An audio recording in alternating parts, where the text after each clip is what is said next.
member of this committee.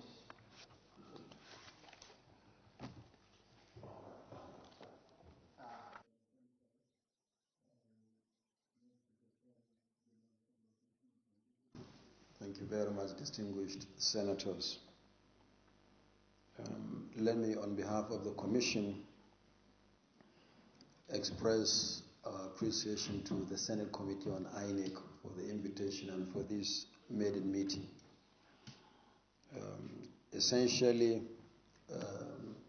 the chairman of the committee has said all the kind of things that we would like to hear from the National Assembly, and consistent with our commitment not only to doing our job conscientiously for delivering credible elections in Nigeria, but also for our commitment to the welfare of the staff who help to make it happen. Distinguished Chair, you talked about the proposed amendment to the electoral legal framework.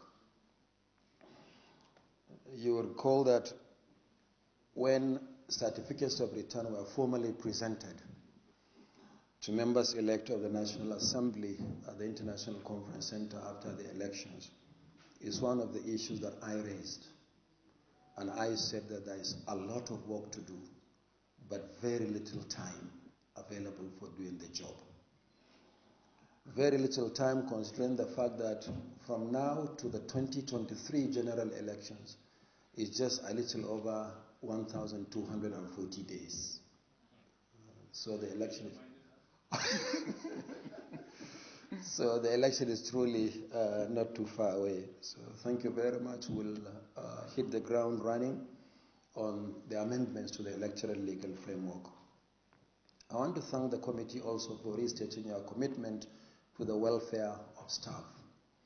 We are committed to that, and we'll make some specific proposals when we submit our 2020 budget proposal before the end of this month.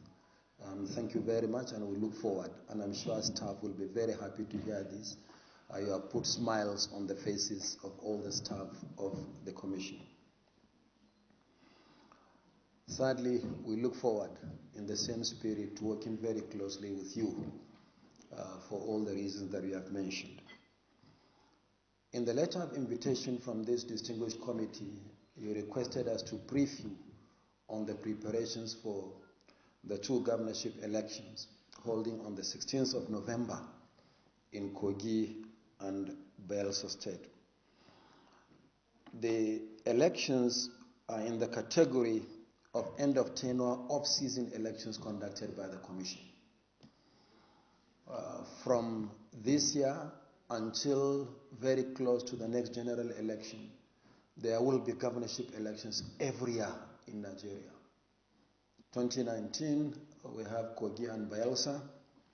Next year, 2020, we have Edo and Ondo governorship elections. Thereafter, 2021, we have the Anambra governorship election. And in 2022, we have Ekiti and Oshun governorship elections. So this is the first in the major off-season governorship elections that the Commission is going to conduct. We are talking essentially about two states. What are the specific information or specific details, the electoral data for these states? In terms of the number of local governments, Bayelsa has 8 LGAs. Kogi has 21 local governments. Electoral wards, Bayelsa has 105 electoral wards. Kogi has 239 wards. For the polling units, including the voting points, Bayelsa has 2,244 polling units and voting points, while Kogi has 3,508 polling units. In terms of the registered voters, Bayelsa has 923,182 registered voters, whereas Kogi has 1,646,350 registered voters. Since 2015, it has been the practice that where citizens have no PVCs, they can't vote. So what is the rate of collection of PVCs in the two states?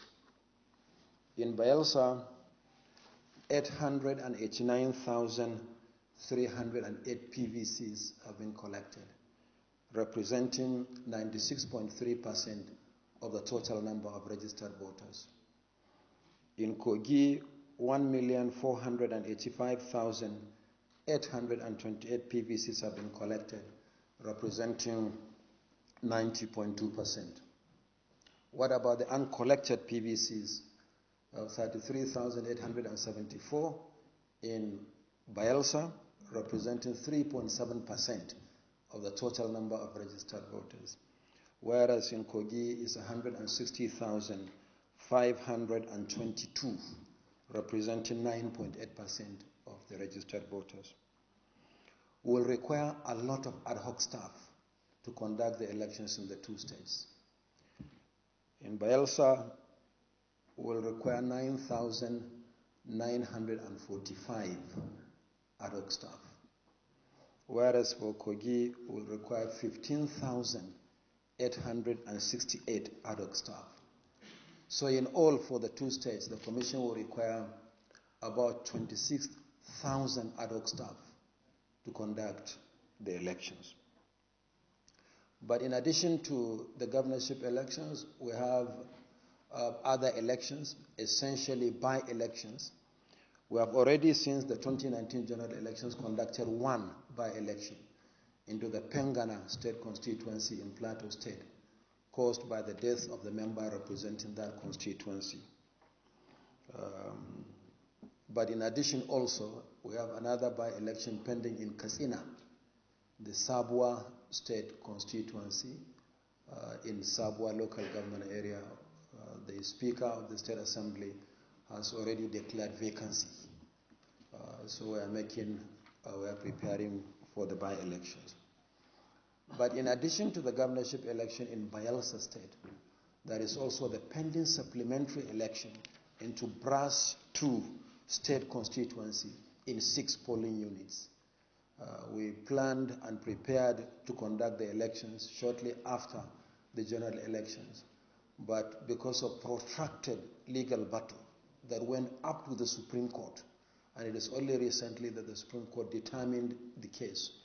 So we are going back to conduct elections in 6 polling units to make a declaration for the Brass 2 state constituency. So we are going to combine that with the governorship election. Party primaries and nomination of candidates. Distinguished Chair, we have 92 political parties today. We had 91 going into the 2019 general elections. But since the general elections, the courts have ordered the Commission to register another political party. Some of the parties were actually registered by court order. The constitutional provision for registration of parties is very clear. But in addition, the Electoral Act says that if an association doesn't hear from INEC within 1 month, it is deemed to be registered. So some of the political parties were actually registered by court order. And INEC has a record of obeying court orders. We have always dutifully obeyed court orders. So we have 92 political parties. We have already shared information on the 91, including their logos and what have you. But for the Kogi and Bayelsa governorship elections, parties conducted their primaries. We monitored the primaries. But only 52 nominated candidates for the Bayelsa governorship elections, 49 in Kogi, making a total of 101 parties for the 2 elections.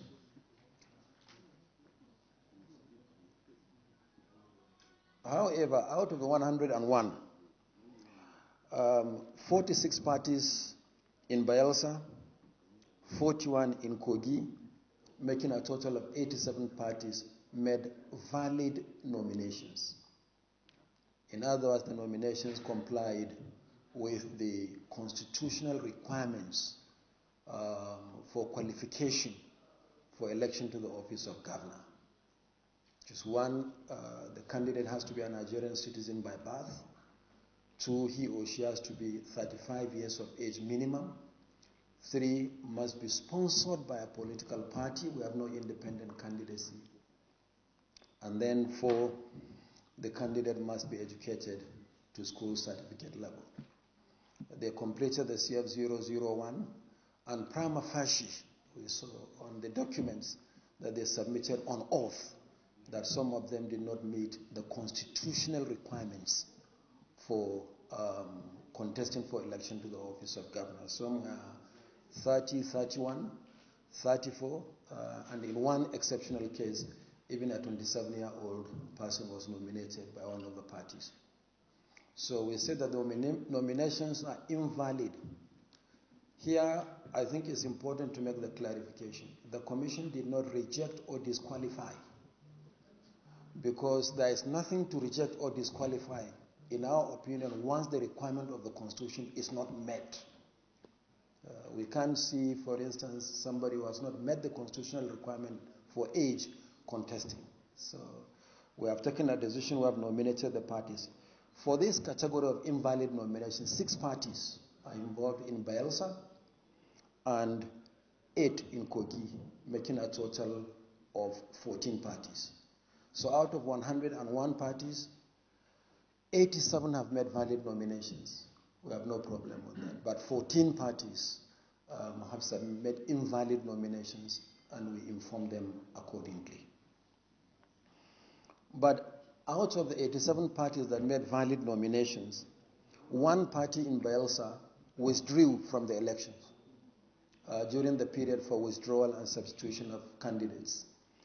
And in Kogi, 18 political parties withdrew, making a total of 19 for the 2 states. After all the expenditure, monitoring the party primaries and what have you, they then, based on the provisions of the law, decided to withdraw from the elections. It is entirely legitimate for them to withdraw from the elections. And they gave quite a number of reasons, ranging from lack of financial capacity to prosecute the elections. Some said family advice, the fear of violence. One said ill health. Another one said travel arrangements. Then another one actually said that there is a slim chance that his party will win the election, so they withdrew from the election. So 19 political parties have withdrawn. So parties contesting in the elections for Bayelsa, we have 45, and for Kogi, we have 23, making a total of 68. But 3 of the 14 parties that made invalid nominations have dragged the Commission to court. So we're in court with the 3. I can't comment on the merit of the case in court, but that is where we are on the matter. On budget, where are we? Do we have resources for the elections in Kogi and Bayelsa? Yes, we made provision in the 2019 regular budget for the 2 governorship elections. We have also made provision for some unforeseen off-season elections, like the Pengana state constituency election caused by death, and the pending by-election in Katsina, again caused by death. We have also made provision for recall and referendum. And distinguished senators, you may wish to know that yesterday we received a letter from one of the states asking for the register of voters to initiate a recall of one of the members of the National Assembly. So there is already a request for initiating recall. So we made provision in the regular budget for 2019 for this kind of situation. And we are well within budget. Then what about the implementation of scheduled activities? For the 2 elections, there are 14 activities that the Commission has to implement, from the publication of the notice of election to the election day proper. So far, we have successfully accomplished 9 out of the 14 activities. The 10th activity, which is the presentation of the register of voters to political parties, is going to take place on Monday the 14th in our offices in both Bayelsa and Kogi State. The remaining 4 activities will be accomplished between the 2nd and the 16th of November. So in terms of the goals that we set for ourselves, we are well and truly on course for the elections. Logistics. The Commission is aware that the 2 states are a bit difficult in terms of terrain. Arrangements have been concluded with the National Union of Road Transport Workers for land transport based on the existing Memorandum of Understanding between the Commission and NURTW. And in Bayelsa, because 5 out of the 8 local governments are riverine, we have also made arrangements with boat owners. All non-sensitive materials for the election for the 2 states have been delivered to Kogi and Bayelsa. And they are batching the materials by local governments and by RAs and ultimately down to the level of polling units for the election. So all non-sensitive materials have already been delivered to the 2 states for the election. As always, the smart card readers will be deployed for the elections for the purpose of voter accreditation, and we have made arrangements for the configuration and deployment of the smart card readers. The manual registers will have to be printed.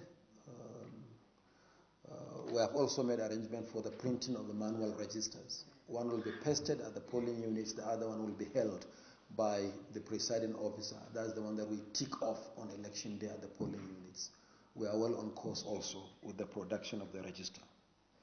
I said earlier that we'll require about 26,000 ad hoc staff. It's not just recruiting the 26,000, but training them. And we have commenced the process of recruitment of the staff and training them. For those that are going to perform the task at the polling units, mainly drawn from the NYSC, will also be recruited and trained. The process is ongoing. But already we have concluded the master training, the train the trainer program for security personnel. And we have also conducted the refresher training for electoral officers and assistant electoral officers for the 2 states. So in terms of recruitment and training of staff, we are also on course. Security situation. Both Kogi and Bayelsa are politically volatile. And we have seen the kind of situation that arose during the conduct of primaries by political parties. And 1 or 2 incidents in Kogi with the commencement of campaigns by political parties. So we have the Interagency Consultative Committee on Election Security, which I co-chair with the National Security Advisor. The police is the lead agency, but all other security agencies are also involved. Yesterday we had a consultative meeting with the Inspector General of Police, and we are working on the deployment jointly with the security agencies of the security personnel needed for the 2 elections. We conduct our own risk assessment for the 2 states, and we share what we do with the security agencies that also conduct their own risk assessment, on the basis of which the security agencies will be guided in their deployment. We will soon finalize on the deployment plan jointly with the security agencies, including the escort of personnel and materials, as well as the protection of the processes throughout the period of the elections. In a place like Bayelsa, we not only hire boats, we also work with the security agencies, the Marine Police, the Navy, and the Army, to have gunboats to escort the boats carrying personnel and materials for the election. And we are working with the security agencies in that respect. Stakeholder engagement.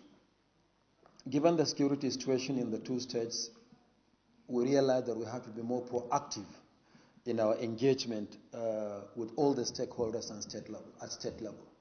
Since this is the first major election after the 2019 general elections, and learning lessons from what happened in the 2019 general elections, we have taken the extraordinary step to start engaging with the stakeholders long before the elections. Tomorrow we will be in Lokoja to meet with all the stakeholders, including traditional rulers. And then on Tuesday, we'll be in Yenagoa to engage with the stakeholders as well, essentially to speak to them, to speak to their supporters, including the political parties and others, for free, fair, and peaceful elections. I have briefly, quickly, distinguished chairman, distinguished senators, mentioned 10 issues. I hope I've said enough to generate discussions. Thank you, distinguished chairman. Thank you, senators. Doesn't come in most cases, and I believe you operate within a budgetary allocation. Have you been providing budgetary allocation for issues like this? If you don't, how do you finance such problems when they come up? Another thing I want to know your opinion is the issue of this about 91 or so political parties, 92, and I believe more are likely to come before the National Assembly starts the work to see how we can prune them down. On the issue of Kogi and Bayelsa, about 80-something political parties are contesting in the two elections. And I don't know whether you envisage this number of political parties contesting for these two elections, this election in the two states. If you do you still have funds for running this election from the 2019 funds that were appropriated to you? Or you are still in 2019? Do you still have funds from the previous elections? If you do, fine and good. If you don't, 2019 general elections date, almost a year ahead. I want to ask, how possible is it? What is the possibility of Nigeria having not only 1 year ahead, a definite day and date? For example, you now say, okay, the 20th of March of every year, or every election year, after 4 years, general election on the 20th of March will hold. So that 4 years ahead, it is a known fact, whether that day falls on a Sunday, on a Saturday, on a Monday or Tuesday, a fixed date for an election. Is this a possibility? Because I can see you moving towards that. We all appreciated you giving a date almost 11, 12 months ahead. I think this was a tremendous improvement. We look forward to a better improvement upon that. My second observation is that it's on the recruitment of staff to conduct the elections. Coming from my background in the school system, I'm sure my commissioner here who has been a colleague will know better. Can you borrow from the examination bodies? Some of us were examiners, you grow to chief examiner on rotation. To reduce the ad hoc nature of your staff, can you hold some or retain somebody that was a returning officer, has been experienced, has gone through the process? You see, in the teaching service, we say the best learning is when you learn through your mistakes. So a returning officer, an electoral officer, not necessarily a full-time staff. Just like the examination bodies do, they're not full-time staff. Anytime exam is conducted, they have some retainership of experienced examiner. You begin as an examiner, you grow and grow and grow. So is there a possibility of INEC minimizing the ad hoc? Because from my experience, fraudulent politicians do a lot of funny games in this ad hoc stuff and so on. So this is one, and this closely related to this. What is your assessment so far of using the NYC staff in your elections? Has it been a success story all over the place, or different from what it used to be? What's your experience using the NYC, and what is the success story there? Thirdly, Mr. Chairman, we have had instances of some political parties going to court on the basis that on the day of election, their logo is missing on a political ballot paper. I still can't understand, because, of course, we're human. There could be an error, but such an error, a party that has fielded a candidate, has gone through primaries, your records are there. When you come to do the award of the contract for the publication of the ballot papers, you know the logos to be there. So I still can't understand, even though I'm not aware whether any of such cases has succeeded in the courts. But we've had instances where parties complain, they go to court, that at the end they were duly registered with their candidates, and then their logo is missing on the ballot paper. Is it really, it's unpardonable, I think, because going through the process, which did not begin, is not a one-day, two-day event. So I still can't understand a situation whereby we get to the point of printing our ballot papers and a duly registered party with a duly recognized candidate, the logo is missing. Could it be a printer's devil or INEC's devil? Then the issue of funding. I know, of course, like any other government agency, you suffer from adequate funding. But my main concern on your funding is we do read and hear that you lack enough funds to prosecute offenders because you have to hire lawyers. Of course, your legal department do not have the strength and the capacity to prosecute all the offenses. And we all appreciate the fact that lack or failure to prosecute offenders is part of the problem that is leading to the continuation of such offenses. Is it that enough funds, or you don't project? Of course, you wouldn't know how many cases you are going to have in court, so you can only project. But I think we'll be more than willing to support you in getting the appropriate funds within the limited resources. But I think it's an area that really, what projection are you making? Because we hear that most cases just lapse for the failure of INEC's ability to prosecute. Thank you, Chairman. These are my observations. Well, thank you, Excellency. Especially using the application of the card system, which most banks are using in Nigeria, has been efficient.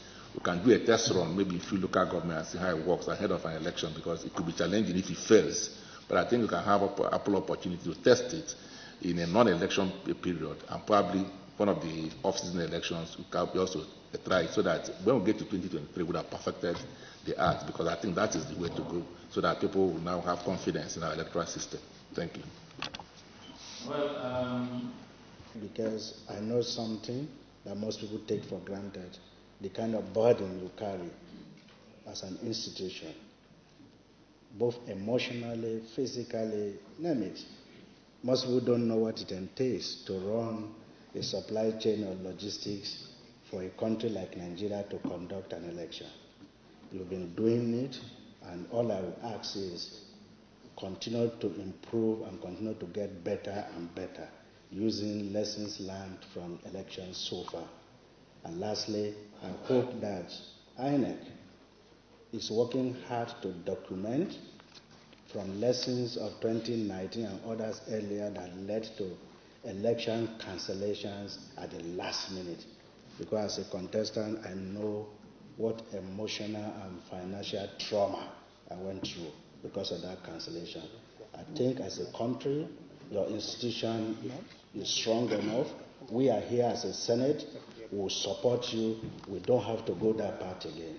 And as a committee, we really want to see what is that plan from lessons learned and the roadmap to avoid abrupt election cancellations. Thank you. Well, thank you, Senator Sadiq. And thank you very much, distinguished chairman, distinguished senators. Thanks for all your kind word and the comments. Very quickly, the vice chairman, distinguished Senator Yau, wanted to know, is there a budget for the recall that I mentioned? Before other senators joined, I said that we have a line budget in our 2019 regular budget for the conduct of by-elections, off-season elections, as well as recall and referendum. It's just a one-liner in the budget. That is the pool from which, when this kind of situation arises, we fund. We have no problem with the funding of the governorship, funding for governorship elections in Kogi and Bayelsa, simply because we have made provision in the regular budget. It's not part of the election budget, because we all knew that towards the end of this year we'll have elections in Kogi and Bayelsa. And by the time we appear before your distinguished committee to defend the 2020 budget, we'll also make provision for Edo and Ondo, because we know the elections are happening next year. More difficult to make provision for is the kind of by-elections that arise essentially as a result of death. So we'll make provision, general provision. So on the Kogi and Bayelsa, we have no problem with funds. But in case we have more by-elections to conduct this year and we run out of the available resources, we'll come to the committee, as we did actually after the 2015 general elections, confronted by over 80 court-ordered run elections in 2015. We had to approach Senator Kiari's committee, and the committee came to the rescue of the commission. But distinguished Senator, we are comfortable with the provision we have made in the 2019 budget. We have no encumbrances for Kogi and Bayelsa. But related to that, I want to respond to what the chairman said at the beginning. He said that the committee would like to look at our expenditure.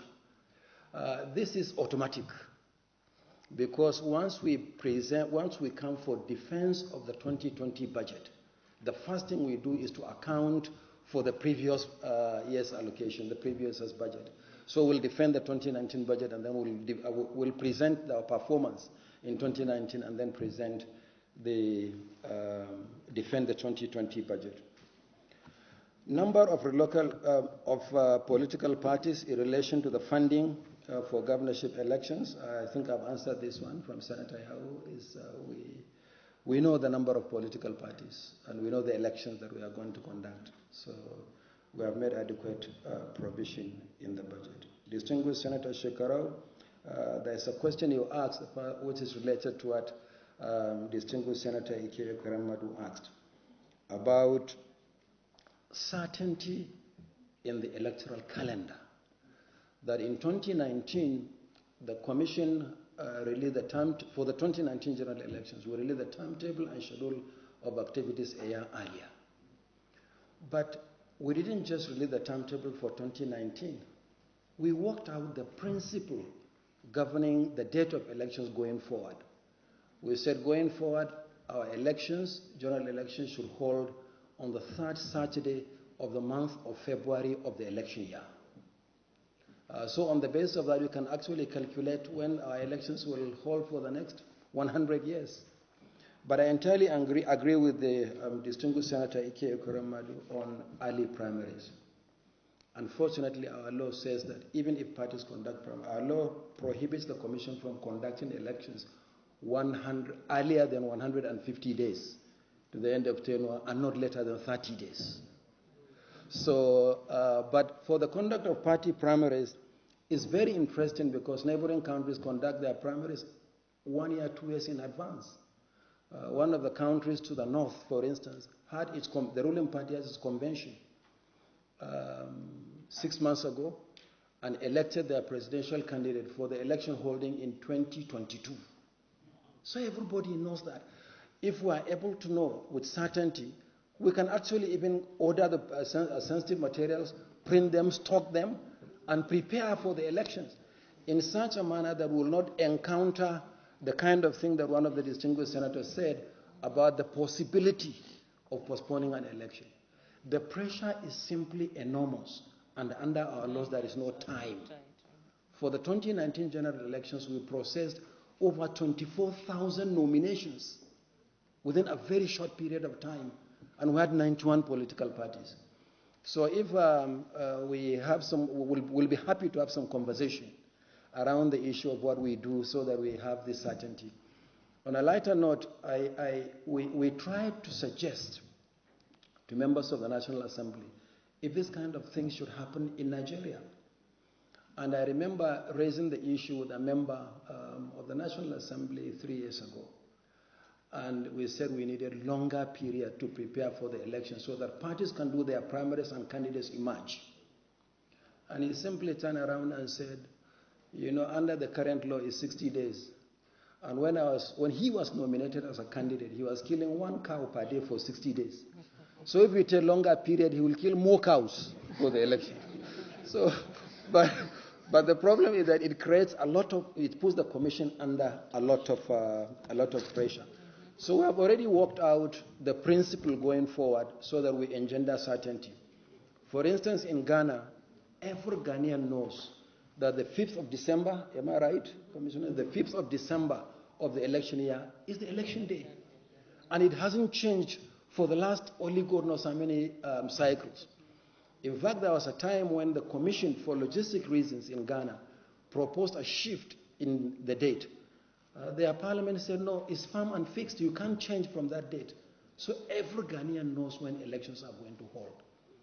But related to that is the sheer pressure on the Electoral Commission, INEC, with so many elections that we are conducting. By-elections, court-ordered run elections, end-of-tenure elections. There is no respite between one general election and another. And again, learning from the experience of another country where they don't do by-elections at all. Sorry. Chairman, just before the last member speak, we have to round up. Given examples, we are a little like Senator Shigro has a rider on which we discuss. Okay. But we know other members are going for committee meetings, so okay. we may not have that much leisure time. So let me. Sorry. I wanted to ask, because this will fall in line with what you're saying.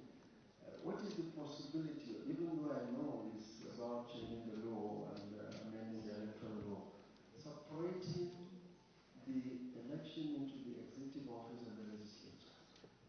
For example, two years in different. Let's say 2019.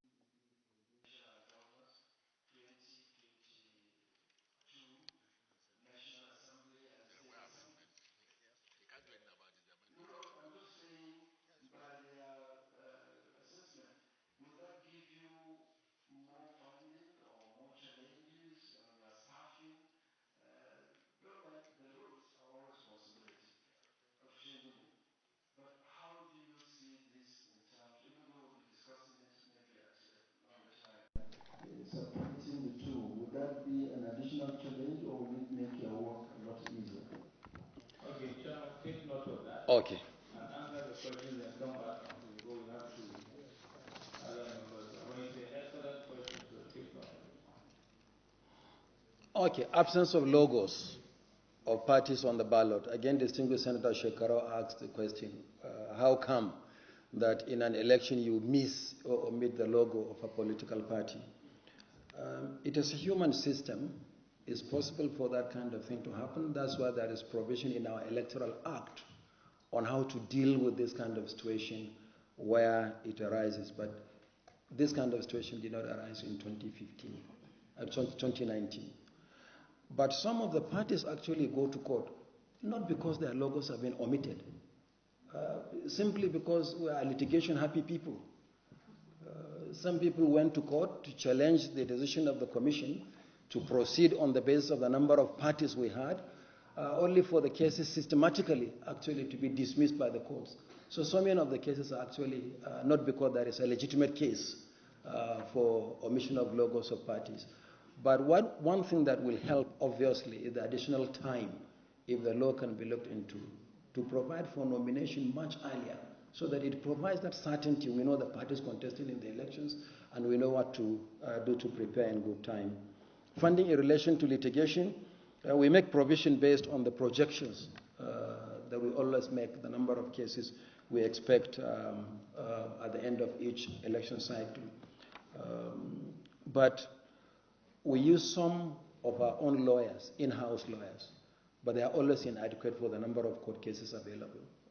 For instance, on the conduct of primaries by political parties alone for the 2019 general elections, we are dragged to court over 800 times. We have 809 cases on pre-election matters. And in addition, we have 807 cases of post-election litigation, making a total of over 1,600 cases in court. We're almost always in court, and they are mounting. Even yesterday, on the conduct of primaries for Bayelsa and Kogi, we had 3 fresh cases filed. And on each one, INEC is joined, and we have to go and defend the commission. So we'll continue to do what we can. I think going forward, since distinguished senators are hard-pressed for time, there is a question distinguished Senator Ike Okoremadu asked, which was followed up by the chairman of the committee, on the deregistration of political parties. You will recall that the Commission had systematically deregistered parties under the Electoral Act.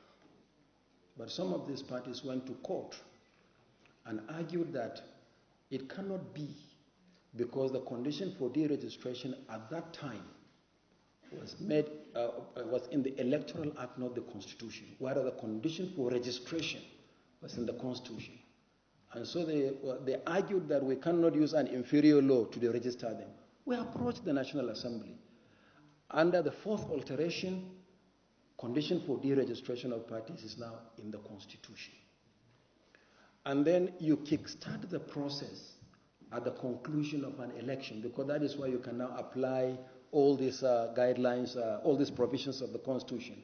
If you don't get a quarter of the votes in one state of the federation in a presidential election, or the same percentage in a governorship election in a state, or you fail to win one constituency in a national or state election.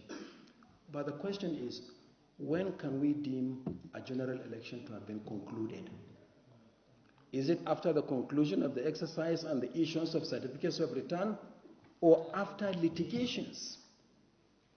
Because if the Commission had gone ahead on the basis of the constitutional provision, and we understand that the powers are there, the provisions are there, to deregister parties, and in Zamfara, if the Supreme Court decided the way it did, that the votes cast for a particular party were wasted, we should issue certificates of return to persons with the next highest number of votes. And one of the parties actually won an election to the State Assembly.